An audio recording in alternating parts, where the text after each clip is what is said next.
ರೇಖೆಗಳೇಳು ಅಂಗೈನಲ್ಲಿ ಮತ್ಸಲಾಂಛನವೊಂದು ಮುಂಗೈನಲ್ಲಿ ಪದ್ಮರೇಖೆಗಳೆಂಟು ಪಾದದಡಿಯಲ್ಲಿ ಚಾಮರದ ಚಿಹ್ನೆದ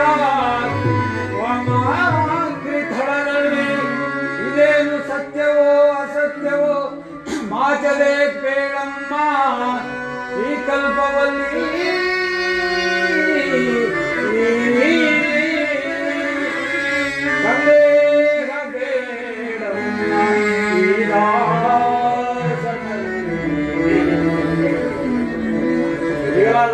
ನಂಬು ತಾಯಿ.